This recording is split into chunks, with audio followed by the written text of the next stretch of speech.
Hello everyone and welcome back to my channel. Today I am going to be talking about the best chair for coding. Let me tell you about the past, what's today, September, this is May, what's September minus May? September's 9, May's 5. The past 4 months, that was hard math. The past 4 months I have cycled through 4 different chairs for my desk. I have a very sensitive body, one that requires to have the utmost in comfort and ergonomics, which is to say that I have carpal tunnel, and if I sit for a long time at my desk and get uncomfortable, I'm in a lot of pain the next couple of days where I just have to heat my back, not code. It sucks. So for me, investing in a high quality chair that does not hurt me and lets me stay seated for a while is something that's very important to me. And honestly, I would argue should be important to you.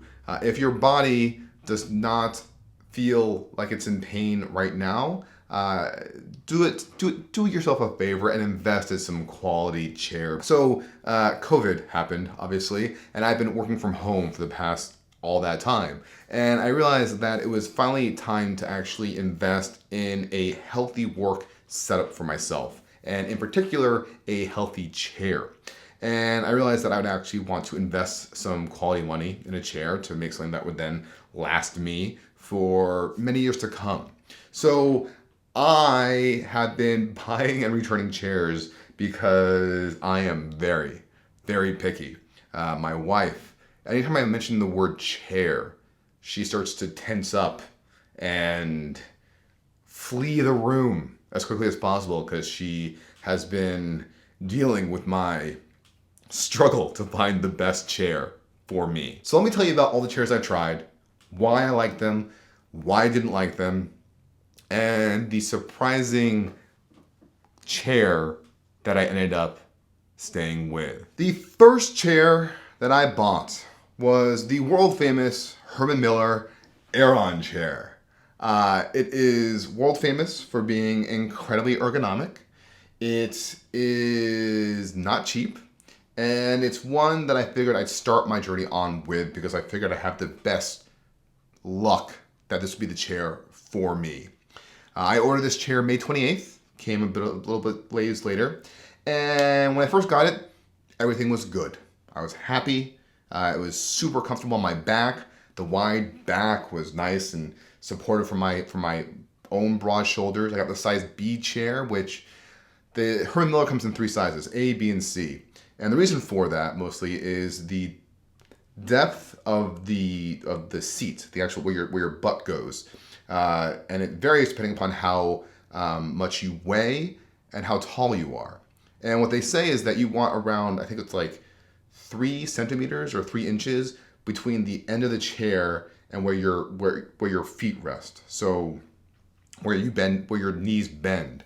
And I got the size B chair, and I thought it was good.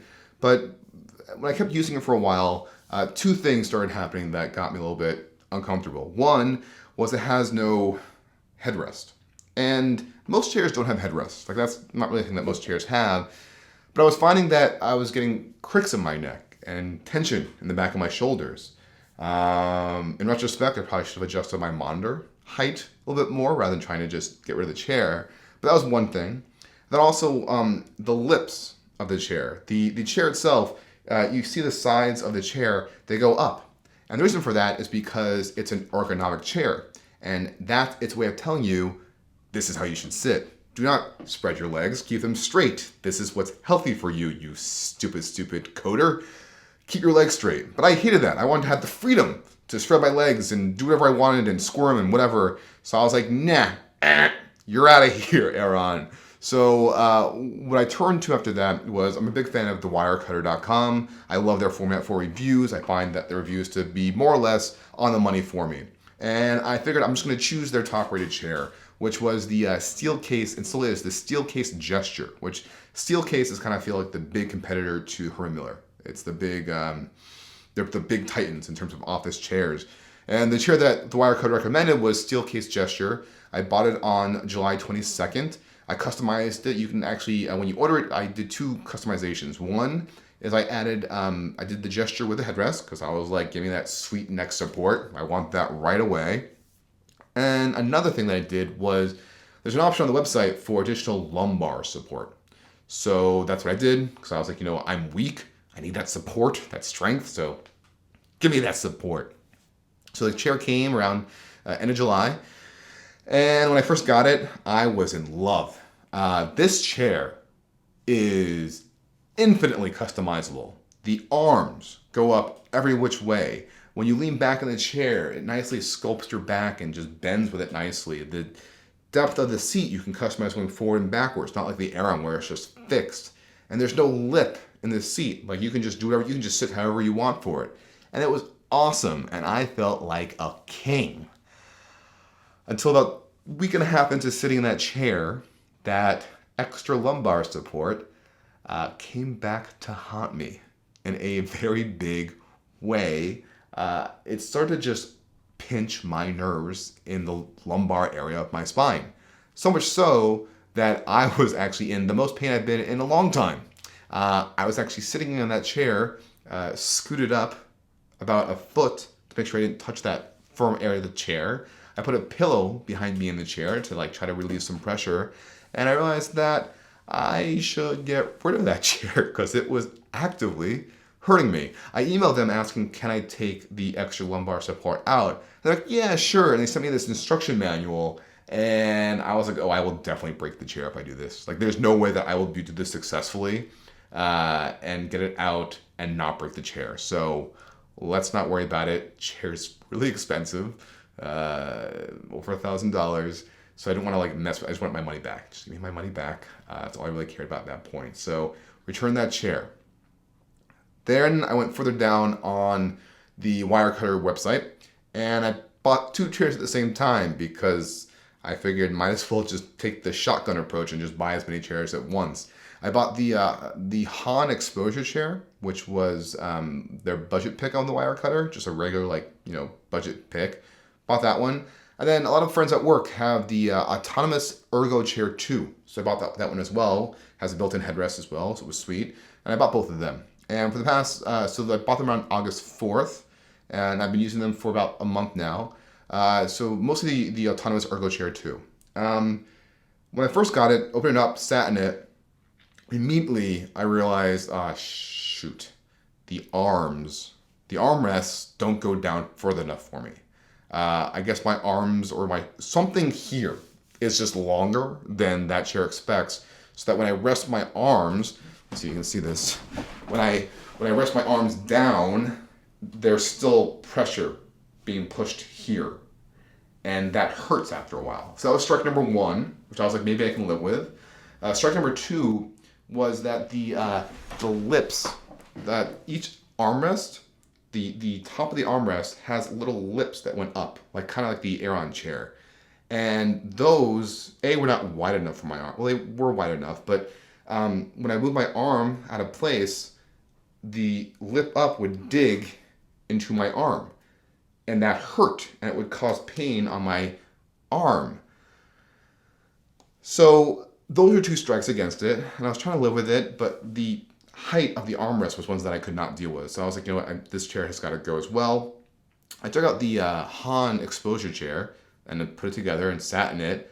And I tried quoting it for 1 day and immediately was like, get this thing out of here. It almost destroyed my body. The main reason why is because most chairs you can lock them in place, right? You can lock them in place so that when you can either rock backwards or go forwards. When I locked the HON Exposure chair in place, even when locked in place and I was at my seat, it still gave about a foot, which means that the entire time that I was coding and working all day, I was subconsciously stressing my entire back muscles because I mean, if you can see this, I was like this, but also trying to push myself forward. So I had just tension all around here, and it was just, it took me 3 days to recover from that chair.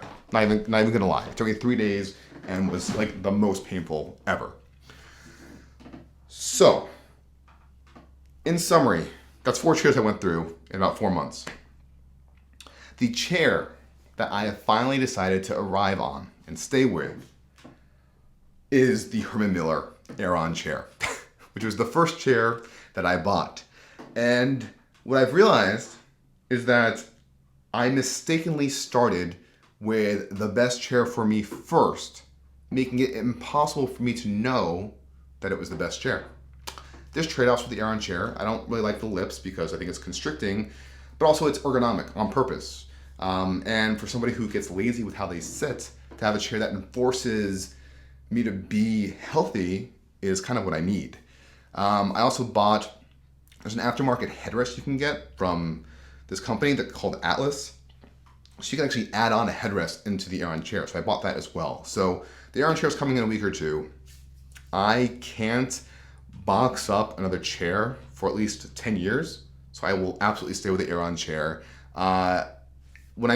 Remembering it compared to all the other chairs brings the biggest smile to my face. The Steelcase gesture was like the most customizable, but like half the time I was sitting in it, I spent just customizing it because that was half the fun. So I don't need that. I want a chair. I'm an Apple user. I'm an iPhone user. I prefer to have a phone tell me how to use it than me tell the phone how I want it to use it because I'm stupid. I don't want to think like that. So I'm staying with the Aeron chair. Right now I don't have it. It's still being delivered. I'm in this fun little folding chair because I need to sit on something. But that's the whole history of my chair saga, which is just ridiculous. I have had 4 different chairs shipped to me, and I've then shipped back 4 different chairs in the mail. So thank goodness for shipping. Curious what chairs you use. Do you use a chair? Like, honestly, like, I'm an exception because my body just does not live that well. It just falls apart in unhealthy chairs. So maybe you can get by with a lot less of an expensive chair to make yourself be okay. But for me, that's why I need the Aeron chair. But I'm curious, what chairs do you use? What chairs have you tried? Are you an Aeron fan as well? Or Steelcase or the autonomous ErgoChair? I'm curious, let me know. Hopefully you enjoyed my little saga, my little chair saga, and I'll see you again next week with a brand new video.